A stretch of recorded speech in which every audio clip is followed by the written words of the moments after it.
Good morning students. आज हम 11वीं क्लास केमिस्ट्री यूनिट नंबर 4 का लेक्चर नेक्स्ट करते हैं। और कल प्रीवियस लेक्चर में हमने पढ़ा था सिग्मा और पाई बॉन्ड के बारे में और उनको कैलकुलेट करना भी सीखा था। तो आज कुछ एग्जांपल्स मैं आपके सामने पुट करूंगा और एक बार हम कर लेते हैं difference between sigma bond and pi bond. देखिए सिग्मा बॉन्ड क्या होता है और पाई बॉन्ड हमारे पास क्या होता है, इन दोनों के बीच में हम डिफरेंस पढ़ेंगे बच्चों आज। देखो सिग्मा बॉन्ड क्या होता है actually, this bond is formed by overlap of orbital along their internuclear axis end to end. भाई ये बॉन्ड जब बनता है जब क्या है, ओवरलैपिंग कैसी होती है, एंड टू एंड इस टाइप में ओवरलैपिंग होती है बच्चों, या आप ऐसे बोल सकते हो उसको इंटर न्यूक्लियर एक्सिस। इस तरह से इंटर न्यूक्लियर एक्सिस हमारा होता है ये। तो ये बॉन्ड तब बनता है जब हमारे पास एड टू एड ओवरलैपिंग होती है, या एंड टू एंड ओवरलैपिंग भी इसको बोल सकते हो, end to end overlapping. Clear. उसके बाद नेक्स्ट मैं आपको बताऊं इसके अंदर, तो यहाँ पे क्या है, सेकंड टाइप पे आ जाओ कि this is a formed by side way overlapping of orbital. Lateral overlapping बोलते हैं बच्चों उसको। साइड वाइज ओवरलैपिंग हमारी इस टाइप में होती है, ये होती है लेटरल ओवरलैपिंग। ठीक है, जैसे मेरे पास ट्रिपल बॉन्ड है तो यहाँ पे क्या है, ये ओवरलैपिंग हमारा जो सिग्मा पाई और पाई इस टाइप का बनेगा बॉन्ड ये। ठीक है। उसके बाद नेक्स्ट सेकंड पॉइंट देखिए क्या कहा गया है, this bond is form by overlapping between S S S P and P P orbital. ये हमारा कैसे बनता है, जब एस एस एस पी और पी पी ऑर्बिटल की ओवरलैपिंग होती है। और ये ऑर्बिटल ये हमारा जो ऑर्बिटल है, ये बॉन्ड है पाई बॉन्ड, तब बनता है जब पी पी ऑर्बिटल की ओवरलैपिंग होती है। ठीक है। तो ओवरलैपिंग इज़ क्वाइट लार्ज। अब आपको पता है सिग्मा बॉन्ड स्ट्रॉन्ग बॉन्ड होता है बिकॉज इसमें ओवरलैपिंग की एक्सटेंट ज़्यादा होती है, मात्रा ज़्यादा होती है। ओवरलैपिंग जो है पाई बॉन्ड के अंदर क्या स्मॉल होती है एक्सटेंट, इसलिए वीक बॉन्ड होता है। Sigma bond is stronger than pi bond. You need to learn this concept, ये आपको याद रखना है भाई। ठीक है। उसके बाद मैं नेक्स्ट बताऊँ आपको, तो नेक्स्ट पॉइंट हमारा क्या रहेगा यहाँ पे, electron cloud in this symmetrical about the joining. यहाँ देखो इलेक्ट्रॉन क्लाउड हमारा जो इस केस में है सिग्मा बॉन्ड में, वो सिमेट्रिकल होता है about the line joining the two nuclei, जो न्यूक्लियाई को ज्वाइन करती है लाइन। इलेक्ट्रॉन क्लाउड हमारा यहाँ पे अनसिमेट्रिकल होता है, यहाँ पे इलेक्ट्रॉन क्लाउड बिल्कुल सिमेट्रिकल होगा बच्चों, इस टाइप में दोनों सेम होंगे। लेकिन यहाँ पे सिमेट्रिकल नहीं होगा, कुछ छोटा बड़ा यहाँ पे इलेक्ट्रॉन क्लाउड हो सकता है। उसके बाद देखो sigma bond consist of only one electron cloud. Sigma bond में केवल एक इलेक्ट्रॉन क्लाउड होगा और वही हमारा इंटरन्यूक्लियर एक्सिस के सिमेट्रिकल होगा। पाई बॉन्ड में 2 इलेक्ट्रॉन क्लाउड होंगे बच्चों, और वो क्या होंगे, प्लेन के अबो होंगे, या तो अबो होगा प्लेन के या बिलो होगा। ठीक है, इस टाइप में। तो लास्ट पॉइंट हमारा देखिए क्या है, free rotation about sigma bond is possible. इसमें रोटेशन फ्री रोटेशन हम कर सकते हैं, जबकि फ्री रोटेशन हमारी पाई बॉन्ड के अंदर पॉसिबल ही नहीं है। ठीक है, क्यों, क्योंकि रोटेशन के दौरान जो ओवरलैपिंग है वो इसमें ख़त्म हो जाती है और बॉन्ड हमारा टूट जाता है। ठीक है। तो देखिए मैंने आपको कैलकुलेट करना सिखाया था सिग्मा बॉन्ड और पाई बॉन्ड कैसे कैलकुलेट करते हैं, तो एक बार हम प्रैक्टिस करते हैं इसकी, कुछ एग्जांपल्स के थ्रू लेते हैं हम इसमें। तो यहाँ पे देखो मेरे पास एक एग्जांपल है ये वाला। तो आपसे अगर पूछा जाए कि इसके अंदर जो 3 कार्बन दिख रहे हैं बच्चों आपको, ये फर्स्ट वाला कार्बन है, ये सेकंड वाला कार्बन है, ये थर्ड वाला कार्बन है, तो बताओ फर्स्ट वाले कार्बन की हाइब्रिडाइजेशन क्या होगी। तो मैंने बच्चों आपको सिखाया था हाइब्रिडाइजेशन निकालना, एक बार मैं आपको बता देता हूँ बेसिक से एग्जांपल से लेके। जैसे हमारे पास मीथेन है भाई, ये मीथेन CH4। यहाँ पे सबसे पहले आप काउंट करोगे number of sigma bond, sigma sigma sigma sigma. Total sigma bond कितने आए बच्चों बताओ, यहाँ पे हैं टोटल 4 सिग्मा बॉन्ड्स। तो सिग्मा बॉन्ड कैलकुलेट करना हमने सीखा, 4 सिग्मा बॉन्ड है तो हाइब्रिडाइजेशन क्या आएगी, sp3, 3 और 1 4, टोटल सम ऑर्बिटल का 4 है। तो देखो शेप कैसी आएगी अब इसकी, टेट्राहेड्रल।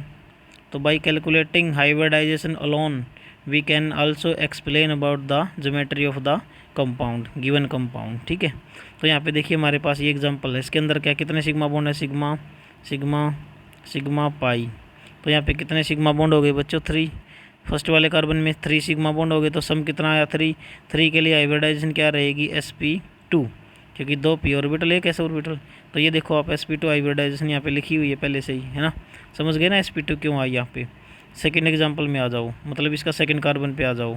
सेकंड कार्बन पे क्या है बच्चों, सिग्मा सिग्मा सिग्मा और पाई। यहाँ पे भी अगेन क्या है, sp2 हाइब्रिडाइजेशन है। If we are trying the next then it would be, ये क्या है हमारे पास, सिग्मा पाई सिग्मा सिग्मा। तो कितनी है बच्चों, यहाँ पे 3 सिग्मा है। Again we will get sp2 hybridisation in. Now let us try second example. इसमें क्या करना है हमको, ये जो एग्जांपल हमारे पास है बच्चों, इसको ट्राई करते हैं हम। अब यहाँ पे क्या है, बीच वाला एक ही कार्बन है बस, here is given only one carbon and we want to calculate the hybridisation of this carbon, this is the central carbon. देखो काउंट करो, सिग्मा सिग्मा सिग्मा और सिग्मा, 4 सिग्मा बॉन्ड है बच्चों। 4 सिग्मा बॉन्ड के लिए hybridisation आएगी sp3। क्यों आएगी, क्योंकि 3 और 4 sp3, इसका सम ही 4 हमारे पास है ना। तो यहाँ पे टेट्राहेड्रल इसकी शेप रहेगी, टेट्राहेड्रल अगर निकालनी हो तो आपको। नेक्स्ट एग्जांपल ट्राई करें। यहाँ पे ये कार्बन है मेरे पास, sigma pi sigma sigma sp2 same. इस पे कार्बन पे काउंट करें, sigma sigma sigma sigma, 4 sum है तो sp3 हो गई। You can calculate for each carbon. देखो आप किसी भी कार्बन के लिए निकाल सकते हो। सपोज करो मैं ये एग्जांपल ले लेता हूँ, CH3 C triple bond CH। यहाँ पे इस कार्बन की मेरे को निकालनी है, तो क्या करूँगा मैं, सिग्मा पाई पाई सिग्मा, इनका सम तो 2 ही आया, 2 सिग्मा बॉन्ड है, तो क्या हो जाएगी बच्चों, sp हाइब्रिडाइजेशन। क्या हो जाएगी, sp हाइब्रिडाइजेशन। क्लियर है। तो इस तरह से आप इसको ध्यान में रखें ताकि हाइब्रिडाइजेशन आपको कैलकुलेट करनी आ जाए। ठीक है, चलिए अब मैं आपको इसमें एक लेक्चर लेता हूँ आपका। यहाँ पे इसके अंदर हम ट्राई करते हैं। देखो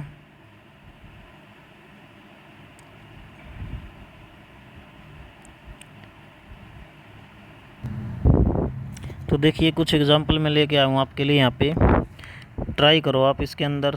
जैसे मैं आपसे पूछ लेता हूँ यहाँ पे, बताओ शेप कैसे, हाइब्रिडाइजेशन कैलकुलेट करो आप CO2 के अंदर कार्बन की, CO2 के अंदर कार्बन की हाइब्रिडाइजेशन कैलकुलेट करोगे तो क्या करोगे आप, इसका स्ट्रक्चर बनाओगे पहले, रफ स्ट्रक्चर। तो ये बन जाएगा मेरे पास, क्या बन जाएगा बच्चों, O डबल बॉन्ड C है ना, CO2 है ना, तो C डबल बॉन्ड हमारे पास यहाँ पे भी O आ जाएगा और यहाँ पे भी O आ जाएगा। तो you can calculate easily here. अब देखो यहाँ पे एक चीज़ आपको ध्यान में रखनी पड़ेगी, ये 2 इलेक्ट्रॉन है तो 2 लोन पेयर बच गए ना यहाँ पे ऑक्सीजन के, ये 2 इलेक्ट्रॉन है तो 2 लोन पेयर यहाँ पे बच गए ऑक्सीजन के। तो सिग्मा पाई, देखो कितना सम है यहाँ पे, इस कार्बन की हाइब्रिडाइजेशन निकालोगे तो कितना है भाई, यहाँ पे मेरे पास कितना सम हो जाएगा इनका, 2 तो लोन पेयर हैं, लोन पेयर भी ऐड होते हैं ना जब हाइब्रिडाइजेशन निकालते हो। तो 1 सिग्मा बॉन्ड है तो टोटल सम आ गया मेरा 3 के लिए हाइब्रिडाइजेशन आ जाएगी sp2। क्लियर। और भी ट्राई कर सकते हो आप। यहाँ पे देखो, if I want to calculate some more example, let us start with, हमारे पास जैसे वाटर है बच्चों, H2O water. Can you explain the shape of H2O molecule. तो यहाँ पे मैं बताऊँगा, यहाँ पे क्या आपको इसको बनाओगे तो आप कैसे बनेगा, H2O H और O और H। अब यहाँ पे देखो 2 लोन पेयर तो ये बच गई है ना। तो यहाँ पे क्या है, 1 sigma bond 1 lone pair 1 lone pair, यानी 2 तो सिग्मा बॉन्ड हो गए मेरे पास, 2 लोन पेयर हो गए। तो टोटल सम कितना आया बच्चों, 4 के लिए क्या होता है मेरे पास sp3। बट लोन पेयर का केस है तो कुछ और भी शेप आ सकती है इसकी। मैंने बताया था ना आपको sp3 हाइब्रिडाइजेशन तो sp3 है, बट किस टाइप का स्ट्रक्चर है हमारा, ये हमारा स्ट्रक्चर कैसा है उस टाइप पे बेस पे डिपेंड करेगा। और आप वो टेबल याद करो जो मैंने पहले बताई थी आपको, उस टेबल को याद करोगे तो ही आप एक्सप्लेन कर पाओगे भाई। ठीक है, अच्छी तरह से। क्लियर। उसके बाद अगर मैं आपसे पूछूँ यहाँ पे कैलकुलेट द, जैसे मैं कुछ क्वेश्चन देता हूँ आपको, calculate the sigma and pi bonds in, देखो प्रैक्टिस करनी है। फर्स्ट क्वेश्चन मैं आपको दे रहा हूँ यहाँ पे, आप इथेन में बताओगे मेरे को, इथेन जो होता है उसमें कितने सिग्मा और कितने पाई हैं। एग्जाम में फार्मूला है इसका C2H6। सेकेंड एग्जाम्पल मैंने आपके लिए रखा है इसमें, calculate the sigma and pi bonds in, ये आप बताओगे मेरे को बेंजीन के अंदर बताओगे बच्चों, बेंजीन में कितने हैं। बेंजीन का फार्मूला अगर पूछो तो मैं आपको बताऊँ C6H6। ठीक है, स्क्रीनशॉट ले लें इसका। और लास्ट एग्जांपल मैं दूँ आपको तो आप बताओगे मेरे को इथाइन के अंदर कितने हैं, इथाइन के अंदर कितने सिग्मा और कितने पाई हैं। तो ये 3 क्वेश्चन मैंने आपको दिया आज के लेक्चर के लिए। ये आपका होमवर्क है, मेरे को करके सॉल्व करके दिखाएं या फिर कमेंट में लिखें या व्हाट्सअप करें मेरे पास बच्चों।